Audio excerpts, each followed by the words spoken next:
അസ്സലാമു അലൈക്കും വറഹ്മത്തുള്ളാഹി വബറകാതുഹു. പരിശുദ്ധ ഷഅബാനിലെ വളരെ പ്രധാനപ്പെട്ട രാത്രിയാണ് നമ്മിലേക്ക് കടന്നു വരുന്നത്. ഷഅബാൻ 15 രാത്രി.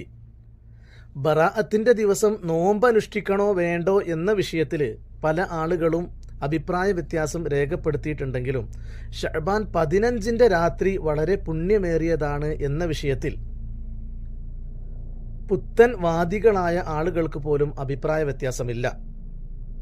പരിശുദ്ധ ഖുർആനിലെ സൂറത്തു ദുഖാനിൽ ഇന്നാ അൻസൽനാഹു ഫീ ലൈലത്തിൻ മുബാറക, ബറക്കത്താക്കപ്പെട്ട രാത്രി എന്നു പറഞ്ഞ ആ ബറക്കത്താക്കപ്പെട്ട രാത്രി കൊണ്ട് ഉദ്ദേശിക്കപ്പെടുന്നത് ഇന്നഹ ലൈലത്തുൽ ബറാഅത്തി, അത് ബറാഅത്തിന്റെ രാത്രിയാണ്. വഹിയ ലൈലത്തുൻ നിസ്ഫി മിൻ ഷഅബാൻ, അത് ഷഅബാൻ 15 രാത്രിയാണ് എന്ന് തഫ്സീർ പണ്ഡിതന്മാർ പറഞ്ഞതായി ഇമാം റാസി തങ്ങൾ തൻ്റെ തഫ്സീറിൽ ഉദ്ധരിക്കുന്നു.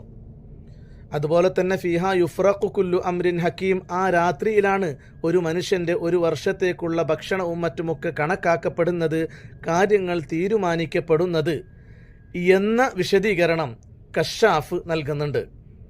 ഇങ്ങനെ നിരവധി തഫ്സീറുകൾ ഈ വിഷയവുമായി ബന്ധപ്പെട്ട് ഷഅബാൻ 15 പവിത്രതയെ, രാത്രിയുടെ പവിത്രതയെ സൂചിപ്പിക്കുന്നു. ഇതുമായി ബന്ധപ്പെട്ട് ഏറ്റവും സ്വഹീഹായി വന്ന ഒരു ഹദീസ്, അഭിനവ ആളുകൾ അംഗീകരിക്കുന്ന അൽബാനി പോലും ഹസനാണ് എന്ന് പറഞ്ഞ ഒരു ഹദീസ് മഹദി ആയിഷ റളിയല്ലാഹു അൻഹയെ തൊട്ട് ഉദ്ധരിക്കുന്നുണ്ട്. ഇന്നല്ലാഹ തആല യൻസിലു ലൈലത്തൻ നിസ്ഫി മിൻ ശഅബാന ഇല സമാഇദ് ദുനിയ, അല്ലാഹു തആല ഷഅബാൻ 15 രാത്രിയിൽ ഒന്നാം ആകാശത്തേക്ക് ഇറങ്ങി വരും. ഫയഗ്ഫിറു ലി അക്സറ മിൻ അദദി ശഅരി ഗനമി കൽബിൻ, കെൽബ് ഗോത്രക്കാരുടെ ആടുകളുടെ രോമത്തിൻ്റെ എണ്ണത്തിനേക്കാൾ കൂടുതൽ അല്ലാഹു തആല ആളുകൾക്ക് പുറത്തു കൊടുക്കും. അതൊരു ഉപമയാണ്. അന്നത്തെ കാലത്ത് ആടുകൾ ഏറ്റവും കൂടുതൽ ഉണ്ടായിരുന്ന ഒരു ഗോത്രത്തിൻ്റെ പേരാണത്.